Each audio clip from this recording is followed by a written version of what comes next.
ನೋಡಿ, ಸಂಪುಟ ವಿಸ್ತರಣೆ ಆಗ್ತಾ ಇದ್ದಂತೆ ರಾಜ್ಯ ಕಾಂಗ್ರೆಸ್ ಸರ್ಕಾರಕ್ಕೆ ಸಂಕಟವೂ ಕೂಡ ವಿಸ್ತರಣೆಯಾದಂತೆ ಕಾಣಿಸ್ತಾ ಇದೆ ಅಂತ ಈ ಹಿಂದಿನಿಂದಲೂ ಕೂಡ ಹೇಳ್ತಾ ಇದ್ದೆ. ಒಂದು ಕಡೆ ತಮಗೆ ಸಚಿವ ಸ್ಥಾನ ಸಿಕ್ಕಲಿಲ್ಲ ಅಂತ ಅಸಮಾಧಾನಗೊಂಡಿರೋರ ಸಂಖ್ಯೆ ಹೆಚ್ಚಾಗ್ತಾ ಇದ್ದಂತೆ, ಮತ್ತೊಂದು ಕಡೆ ಪ್ರಮಾಣ ವಚನ ಸ್ವೀಕಾರ ಮಾಡಿದಂತ ಸಚಿವರುಗಳಿಗೆ ಇನ್ನೂ ಕೂಡ ಈಗಲೂ ಕೂಡ ಈ ಕ್ಷಣದವರೆಗೂ ಕೂಡ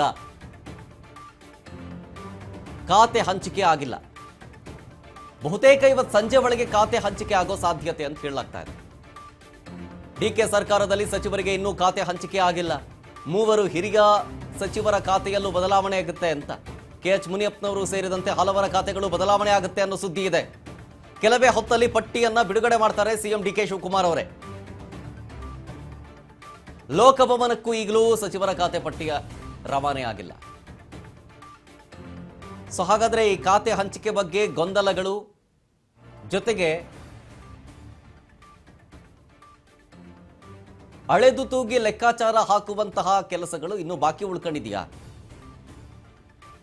ಹೇಗೆ ಸಚಿವರ ಒಂದು ಪಟ್ಟಿಯನ್ನ ಬಿಡುಗಡೆ ಮಾಡಿದಂಥ ಸಂದರ್ಭದಲ್ಲಿ ಮೂರು ಬಾರಿ ಚೇಂಜ್ ಮಾಡಿದ್ರಲ್ಲ, ಹಂಗಾಗಬಾರ್ದು ಅಂತ ಇದು ಲೇಟ್ ಆಗಾದರೂ ಲೇಟೆಸ್ಟ್ ಆಗಿ ಬರೋಣ ಅಂತ ಹೇಳಿ ಹೈಕಮಾಂಡ್ ನಾಯಕರು ಡಿ ಕೆ ಶಿವಕುಮಾರ್ ಅವರು ಡಿಸೈಡ್ ಮಾಡಿ ಕಡೆ ಮೂಮೆಂಟ್ ಅಲ್ಲಿ ಖಾತೆಯನ್ನ ಹಂಚಿಕೆ ಮಾಡೋ ವಿಚಾರ ಬಗ್ಗೆ ಅನೌನ್ಸ್ಮೆಂಟ್ ಮಾಡೋಣ ಅಂತ. ಈಗ ಆಲ್ರೆಡಿ ಖಾತೆ ಫೈನಲ್ ಆಗಿದೆ. ಬಟ್ ಒಳಗೊಳಗೆ ಪ್ರಮಾಣ ವಚನ ಸ್ವೀಕಾರ ಮಾಡಿದಂಥ ಸಚಿವರುಗಳಿಗೆ ತಮ್ಮ ತಮ್ಮ ಖಾತೆ ಯಾವುದಿರುತ್ತೆ ಅನ್ನೋದನ್ನ ಒಂದು ಸಲ ತಿಳಿಸಿ, ಅವರಿಗೆ ಅಸಮಾಧಾನ ಇದ್ರೆ ಮತ್ತೊಬ್ಬರಿಗೆ ಆ ಖಾತೆ ಕೊಡೋದು ಅಥವಾ ಈ ಖಾತೆ ಕೊಡೋದು ಅಂತ ಚೇಂಜಸ್ ಇದ್ರೆ ಮೋಸ್ಟ್ಲಿ ಒಳಗೊಳಗನೆ ಮಾತಾಡಿಕೊಂಡು ಬಗೆಹರಿಸಿಕೊಂಡು ತದನಂತರ ಅದನ್ನು ಅಫಿಷಿಯಲ್ ಆಗಿ ಅನೌನ್ಸ್ ಮಾಡೋಣ. ಲಾಸ್ಟ್ ಟೈಮ್ ಸಚಿವರ ಪಟ್ಟಿ ರಿಲೀಸ್ ಮಾಡ್ದಂಗೆ ಮೂರು ಬಾರಿ ಚೇಂಜ್ ಮಾಡೋದು ಬೇಡ ಅಂತ ಇರಬಹುದೇನೋ, ಗೊತ್ತಿಲ್ಲ.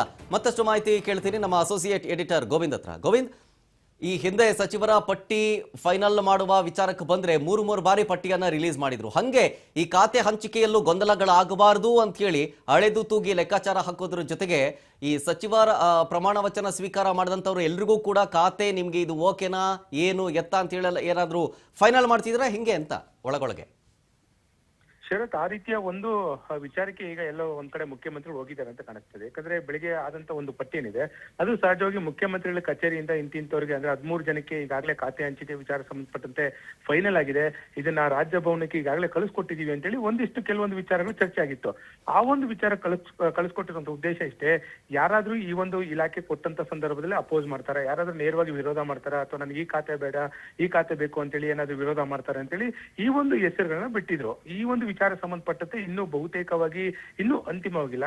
ಇವತ್ತು ಸಂಜೆ ವೇಳೆಗೆ ಬಹುತೇಕವಾಗಿ ಅಂತಿಮವಾದಂತ ಪಟ್ಟಿಯನ್ನ ತೆಗೆದುಕೊಂಡು ರಾಜಭವನಕ್ಕೆ ಕಳಿಸುವಂತ ಒಂದು ಸಾಧ್ಯತೆ ಹೆಚ್ಚಾಗಿದೆ. ಕಾರಣ ಇಷ್ಟೇ, ಎಲ್ಲೋ ಒಂದ್ ಕಡೆ ಕೆಲವೊಂದು ಖಾತೆಗಳು ನನಗೆ ಇದೇ ಖಾತೆ ಬೇಕು ಅಂತ ಹೇಳಿ ಕೆಲ ಸೀನಿಯರ್ಸ್ಗಳು ಕೂಡ ಈಗಾಗಲೇ ಮುಖ್ಯಮಂತ್ರಿಗಳಿಗೆ ಒತ್ತಡವನ್ನು ಆಗ್ತಾ ಇದ್ರೆ, ಇನ್ನು ಈ ಹಿಂದೆ ಇದ್ದಂತ ಕೆಲವೊಬ್ಬ ಸಚಿವರು ಏನಿದ್ರೆ ನಮ್ಗೆ ಈಗ ಒಂದು ಖಾತೆ ಬೇಡ ಇದೇ ಖಾತೆ ಬೇಕು ಅಂತ ಹೇಳಿ ಒತ್ತಡವನ್ನು ಆಗ್ತಾ ಇದ್ದಾರೆ. ಹಾಗಾಗಿ ಯಾರ್ಯಾರಿಗೆ ಯಾವ್ಯಾವ ಖಾತೆ ಹಂಚಿಕೆ ವಿಚಾರ ಸಂಬಂಧಪಟ್ಟಂತೆ ಏನು ಮುಖ್ಯಮಂತ್ರಿಗಳಿಗೆ ಪರಮಾಧಿಕಾರ ಇರುತ್ತೆ, ಆದ್ರೆ ಎಲ್ಲೋ ಒಂದ್ ಕಡೆ ಎಐಸಿಸಿ ನಾಯಕರು ಹೈಕಮಾಂಡ್ ನಾಯಕರು ಕೂಡ ಖಾತೆ ಹಂಚಿಕೆ ವಿಚಾರದಲ್ಲಿ ಕೂಡ ಮೂಗು ತೋರಿಸ್ತಿದ್ದಾರೆ.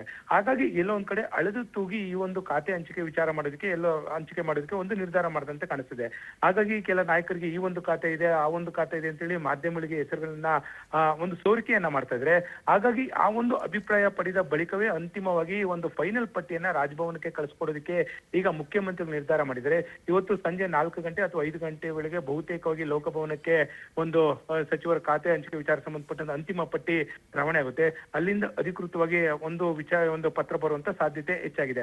ಹಾಗಾಗಿ ಈಗ ಖಾತೆ ಹಂಚಿಕೆ ವಿಚಾರ ಸಂಬಂಧಪಟ್ಟಂತೆ ಕೆಲ ನಾಯಕರು ಕೂಡ ಸಚಿವರು ಮುಖ್ಯಮಂತ್ರಿಗಳು ಭೇಟಿ ಮಾಡಿ, ಸರ್ ನಾವು ಟಿವಿಲಿ ನೋಡಿದ್ವಿ ಈ ತರ ಖಾತೆ ಬರ್ತಿದೆ, ನನಗೆ ಈ ಖಾತೆ ಬೇಡ ಈ ಖಾತೆ ಬೇಕು ಅಂತೇಳಿ ಒಂದು ಒತ್ತಡವನ್ನು ಕೂಡ ಆಗ್ತಾ ಇದ್ದಾರೆ. ಹಾಗಾಗಿ ಮುಖ್ಯಮಂತ್ರಿಗಳಿಗೆ ಇದು ಕೂಡ ಒಂದು ರೀತಿಯ ದೊಡ್ಡ ಮಟ್ಟದ ಸವಾಲಾಗಿರುವಂತದ್ದು. ಇವತ್ತು ಸಂಜೆ ವೇಳೆಗೆ ಎಲ್ಲಾ ಸಚಿವರ ಒಂದು ಅಭಿಪ್ರಾಯ ಪಡೆದ ಬಳಿಕವೇ ಖಾತೆ ಹಂಚಿಕೆ ವಿಚಾರದಲ್ಲಿ ಕೂಡ ಎಚ್ಚರಿಕೆ ಹೆಜ್ಜೆ ಇಡೋದಕ್ಕೆ ಈಗ ಮುಖ್ಯಮಂತ್ರಿಗಳು ನಿರ್ಧಾರ ಮಾಡದಂತೆ ಕಾಣಿಸ್ತಾ ಇದೆ. ಶರತ್, ಎಸ್, ಥ್ಯಾಂಕ್ ಯು ಗೋವಿಂದ್ ಡೀಟೇಲ್ಸ್ಗಾಗಿ.